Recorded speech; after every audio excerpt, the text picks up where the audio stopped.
Turabaramukije tubifurije igitondo cyiza tubaha ikaze muri update n'amakuru yihutirwa aramutse mu gitondo cyo kuri tariki ya 22 z'ukwezi kwa gatandatu 2026 agiye kwibanda ku mutekano wa politiki na diplomasi by'umwihariko imirwano iramutse isakiranye abarwanyi ba AFC M23 ni inkuru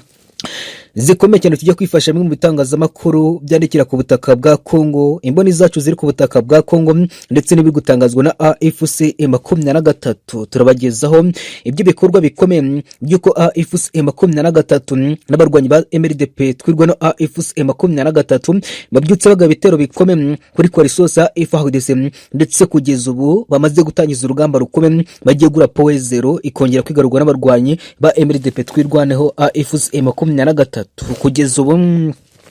Iyi ni inkuru ikomeye turinjiro gatanu ku kandi ibikorwa bikomeye biri kwemeza ko abarwanyi benshi bari hagati ya 300 na 370 ba AFC M23 ndetse n'abasirikare bagera ku 140 ba MRDP twirwa no AFC M23 babyutse berekeza ibikorwa bikomeye mu bice bitandukanye bya Puezero. Tugiye kwinjira akantu kandi muri operation zikomeye n'ibikorwa bikomeye bibyutse bikora n'abasirikare ba AFC M23 na MRDP twirwaneho. Nanone kandi ndakubwira ko abasirikare ba FARDC babyutse bagwa mu gico gikomeye cy'abasirikare ba AFC M23 na MRDP. Kugeza biri kwemezwa ko abarwanyi ba coalition ya FARDC bari babyutse baga bitero bikomeye mu bice bitandukanye bya hano muri territoire ya Minembwe, baguye mu gitero gikomeye cya coalition ya M23 na MRDP twirwaneho AFC M23. Amakuru ari kwemeza ko abasirikare bagera ku 8 ba coalition bishwe gitaraganya muri ambush rutura batezwe na MRDP twirwaneho AFC M23. Abagera kugeza kuri batatu biri kwemezwa ko barimo kapiteni ukomeye mu gisirikare cya Wazalendo kugeza ubu wihaye ipeti rya kapiteni gushinzwe ibikorwa bikomeye bya Wazalendo zifatanya n'abantu na FARDC ngo gufata urugamba kugeza rwa Minembwe. Tugiye kwinjira gatanu ku kandi muri iki gico kugeza ubu cyatezwe na MRDP twirwa no AFC M23 n'izindi operation zikomeye ziri gukorwa mu bice bikomeye bya territoire ya Minembwe. Nanone kandi ndakugeza amakuru masha ari kwemezwa ko kugeza ubu kuva aho parato ya Uvira naho parato ya Minembwe habyutse humvikana ibitero bikomeye bibyutse bihanganisha abarwanyi ba AFC M23 na FARDC. Kugeza ubu biri kwemezwa ko uretse ibitero byabyukiye Karingi Wazalendo ndetse kugeza ubu na coalition ya FARDC bari bagabye kuri AFC M23 ibindi bitero bikomeye muri ho parato ya Uvira na Minembwe ngenge kugabwa bikomeye kuri MRDP twirwa no AFC M23. Turagaruka ibyimitse ku rugamba rukomeye rubyitse rwumvikana Karingi rwongeye gutera ubwa ndetse rwongeye gutitiza abaturage batuye muri aka gace. Iraswa rya General Opotokrame Wazalendo biri kwemezwa ko yarashwa amaguru na AFC M23 hano muri ho parato turaje tubivuge. Nanone kandi nguzaniye amakuru masha y'abasirikare b'abarundi FDNB bashinzwe raporo n'ibikorwa bikomeye bya gisirikare mu Minembwe. Ubu tuvugana ni inkuru zikomeye z'ubutasi ziri kwemezwa ko wita Colonel Mbonyeyeze ndetse kugeza na Colonel Charles Kabura kugeza n'abasirikare bashinzwe ibikorwa bikomeye bya raporo za gisirikare z'abasirikare b'abarundi FDNB bagabitero kuri AFC M23. Amakuru ari kwemeza ko Colonel Mbonyeyeze ashinzwe gutanga raporo y'abasirikare bapfiriye ku rugamba ndetse kugeza ubu n'abashije gutoroka ibikorwa bikomeye bahanganyemo na AFC M23 MRDP hano muri territoire ya Minembwe. Ndetse amakuru akengera kwemeza ko Colonel Charles Kambura ashinzwe gutangiza operation ibikorwa bikomeye byo kubarura abasirikare basigaye ku rugamba. Amakuru ariko komeza yemeza ko General Muzinga ari ushinzwe gutwara amatekwa z'abasirikare n'imirambo yiciwe ku rugamba na AFC M23 ndetse agashingwa ibikorwa bikomeye byo kubaga imirambo agahisha amabuye y'agaciro kugeza ari kwiba ku butaka bwa Kongo. Ubu tuvugana ni raporo zikomeye zikugaruka ku kaga gakomeye kugeza abarundi bahuriyemo ku butaka bwa Kongo. Turinjiramo gatanu ku kandi tuzana ibyo bikorwa bikomeye na operation zikomeye zuriyo kigeza ubu Burundi bwamaze gutanga inshingano zigomba kwibarwa n'abajenani mu gukomeza ku rugamba kugeza ubu n'inyungu z'abarundi ku butaka bwa Kongo. Ibi byose turaje tubivuge. Nanone kandi Turakubwira ko igisirikare cya Coalition ya FARDC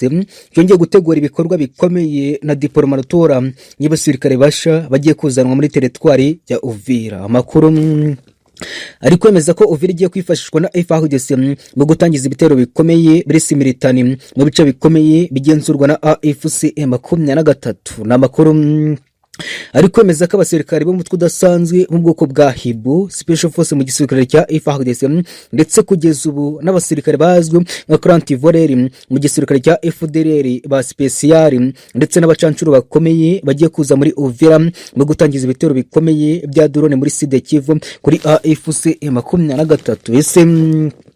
kugeza ubu gutangiza ibitero bikomeye no kwifashisha Uvira nka base militaire kuranirwa FARDC mu gutegura ibitero bya drone byibasira MDP twirwa na AFC M23 bivuze iki? Ese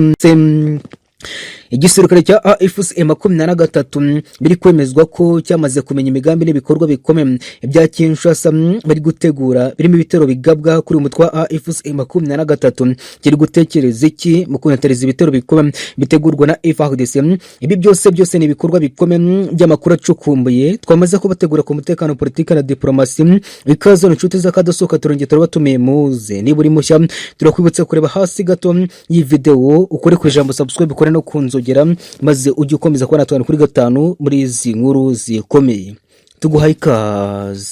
ikaze ku buryo burambuye mu makuru tugiye gutangira muri teritwari ya Minembwe. Biri kwemezwa ko ngo tuvugana MDP twirwa no AFC M23 yamaze kwirukana abasirikare ba Coalition ya FARDC mu bice bitandukanye. Amakuru ari kwemeza ko ibice birimo Bidego na Karingi n'ibindi bice bigera kuri 4 bitaratangazwa neza MDP twirwa no AFC M23 birukanye mu gisirikare cya Coalition yose FARDC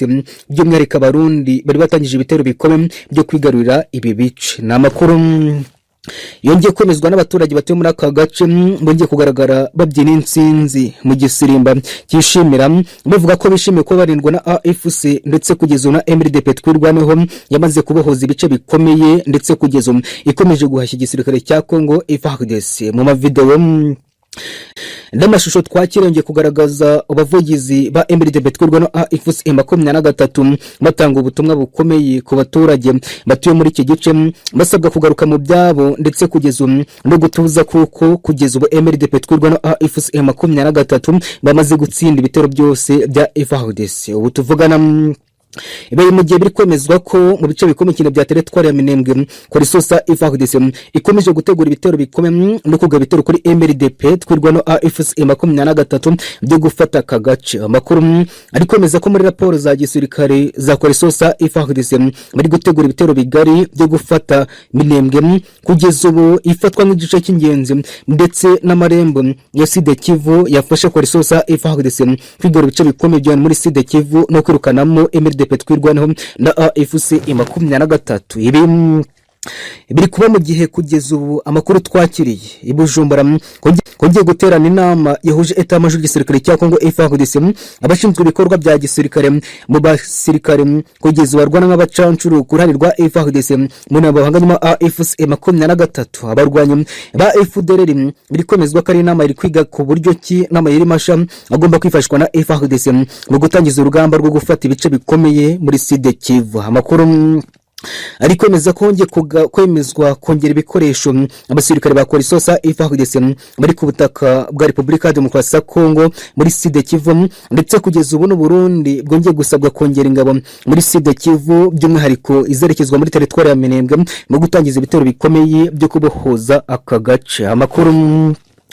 turi kwakira kwemeza ko igisirikare cya Coalition ya FARDC bashaka gufata ibice bikomeye bya teritwari ya Minembwe ngo bizafasha Uburundi kuba stable ndetse kugeza ubu no guhangana n'ibitero bikomeye bya AFC M23 gikomeje gusatira imipaka ndetse biri kwemezwa ko Uburundi bwikanga ibitero bikomeye bya AFC M23. Ni mu gihe amakuru ari kwemeza ko kuranirwa MDP twirwa na AFC M23 bakomeje gukaza umutekano ndetse kugeza ubu AFC M23 yongereye imbaraga igisirikare cya MDP twirwaneho ndetse yongera abasirikare mu bice bikomeye byegereye ibigenzurwa na MDP twirwaneho mu gufatanya kunetaza no kurwanya ibitero bikomeye bya FARDC. Ibi bibaye mu gihe biri kwemezwa ko Warisosa FARDC yamaze gutangiza ibikorwa bikomeye by'umushinga wo gutegura ibitero bikomeye byo gufata ibice bya Pinga. Amakuru ari kwemeza ko igisirikare cya Warisosa FARDC kiri kwegereza ibikoresho n'abasirikare mu bice bya Pinga bigenzurwa na AFC M23, bikemezwa ko ari ibitero bizajyaniranwa no gufata kavumu ibice by'ingenzi bigenzurwa na MDP twirwa no AFC M23. Amakuru akemeza ko AFC M23 imaze iminsi ikora diploma muri aka gace y'abasirikare n'ibikoresho ngo byiteguye guhangana bikomeye na Warisosa FARDC, bikongera gushura umuriro ugiye kwaka mu bice bikora bya Pinga bigenzurwa na MDP twirwa na AFC M23, ndetse benshi bakavuga ko kugeza ubu FARDC ishobora kongera gutakaza ibice bikomeye muri Sud Kivu bitewe n'urugamba rukomeye ruri gutangazwa kuri AFC M23. Nanone kandi reka twerekeze mu makuru avuga ko igisirikare cy'u Burundi FDNB biciye ku mugaba mukuru w'ikirenga General Neva, akaba perezida w'iki gihugu yamaze gutanga itegeko kuri Prenel Miniyongabo, umugaba mukuru wungirije w'igisirikare cy'u Burundi FDNB, birimo gusaba abayobozi bashinzwe rejo militari y'ibikorwa bikomeye abarundi barimo ku butaka bwa Kongo byo kwifatanya na FARDC kurwanya AFC M23, kurekera ibikorwa byo guhungisha imirambo y'abasirikare bapfire ku rugamba muri Sud Kivu, cyane cyane muri teritwari ya Minembwe mu rugamba bahanganyemo na AFC M23, mu gihe abakuru yemezaga ko abasirikare barenga 235 b'igisirikare cy'u Burundi FDNB ari baguye mu bitero bikomeye by'abahanganije na AFC M23 mu mpera z'uku kwezi kugeza ubu gushize, bikanemezwa ko kugeza ubu imirambo yari yatangiye gutwarwa ivanwa muri ibi bice yerekezwa ku butaka Burundi, mu gihe amakuru yemezaga ko abasirikare bari gutwarwa ndetse kugeza bakajyanwa mu ndege imwe irimo amabuye y'agaciro asorwa ku butaka bwa Kongo. Ibi bikongera kugaragaza ishusho mbi y'ibikorwa bikomeye cyane by'ubusahuzi n'ukugeza ubu n'ubucuruzi igisirikare cy'u Burundi FDNB kirimo ku butaka bwa Kongo. Amakuru ariko kwemeza ko Burundi bwasabye igisirikare cy'u Burundi FDNB kugeza ubu abahagariye umutwe udasanzwe urwana ku butaka bwa Kongo, ko abasirikare bari gupfira ku rugamba bagomba gushingurwa ku butaka bwa Kongo, ndetse kugeza ubu nibakomeze guhangana bikomeye no gutwarwa amayiti, kuko biri gukomeza guteza gutsindwa gukomeye no gukomeza gutsinda kwa AFC M23, ahubwo ko bagomba kudasiga inyuma abakomeretse ngo bacakirwa na AFC M23 no gukomeza ibitero bikomeye kuri AFC M23. Nanone kandi